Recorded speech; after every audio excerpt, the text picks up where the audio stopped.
Rete, variazioni e scorribande con Giovanni Sallusti. Eccomi qua. Sono venuto a vedere lo strano effetto che fa la mia faccia nei vostri occhi e quanta gente ci sta.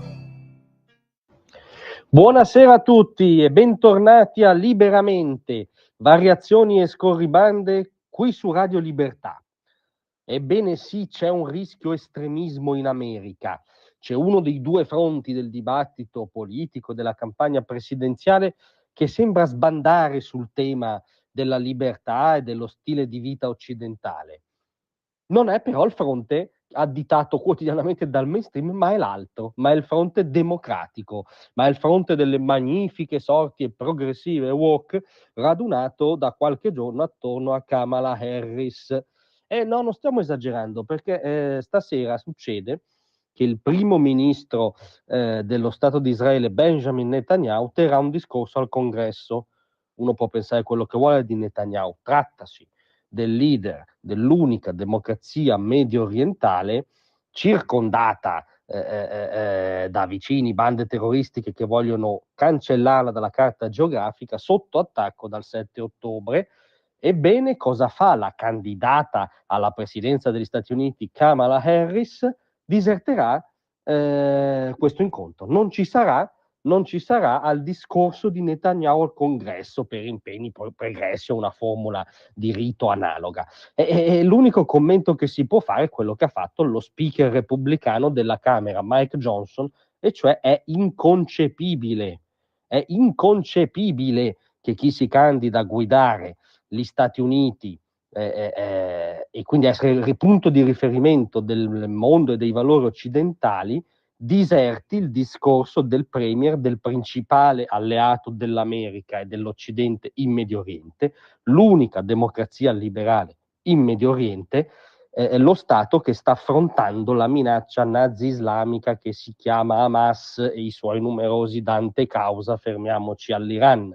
È semplicemente inconcepibile che non ci sia Kamala Harris. Non è solo un problema di Kamala Harris, che è definitivo perché riguarda la candidata alla presidenza, quindi è simbolicamente devastante, ma c'è tutta una cagnara anti-Netanyahu sul fronte progressista americano. Manifestazioni di protesta fuori da Capitol Hill, se non dentro, però pare che dentro Capitol Hill si possa andare se sei, diciamo, un progressista woke, quindi in quel caso Capitol Hill si può violare, ma al di là di questo c'è proprio la deputata democratica di origine palestinese, Rashida Tlaib,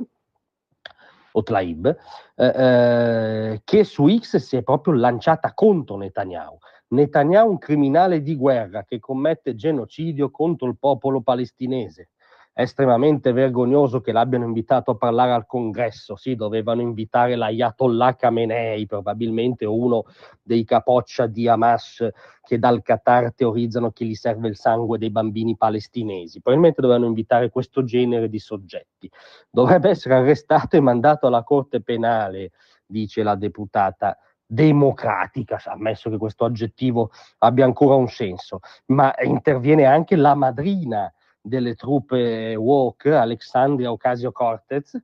Quando interviene ci si gira sempre il sangue perché non si sa mai quanto possa spingere più in là la soglia del drammatico, e oggi la spinge parecchio più in là, perché oggi è un giorno triste nella storia americana, perché è un leader autoritario, Benjamin Netanyahu, primo ministro dell'unica democrazia, dell'unica società aperta, dell'unica società laica del Medio Oriente, definito dall'Ocasio-Cortez un leader autoritario, viene permesso di parlare al congresso. 40.000 palestinesi sono morti, gli ostaggi non sono tornati a casa, e questa è una descrizione corretta dal punto di vista cronachistico. Se peccato sia sbagliato il bersaglio. Sono cifre drammatiche che stanno sul conto delle belve nazi-islamiche di Hamas, che danno la caccia agli ebrei e usano i civili palestinesi. E comunque la Ocasio-Cortez dice: io boicotterò il suo discorso, ma non sono sole queste due scalmanate dem, sono almeno 30. a oltre 30, dice l'ultima agenzia, i democratici USA che diserteranno il discorso del capo di Israele al congresso.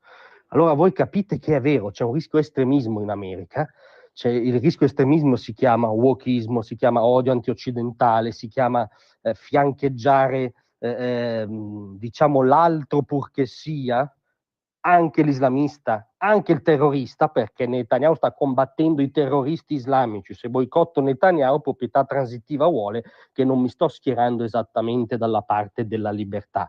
Ebbene, per tutti questi motivi è sempre più evidente che il fronte estremista è quello di Kamala Harris, il fronte lucido, il fronte che non recide il legame con l'identità americana e occidentale, è incarnato da Donald Trump. Ancora una volta, go Donald, go! Grazie a tutti e a domattina.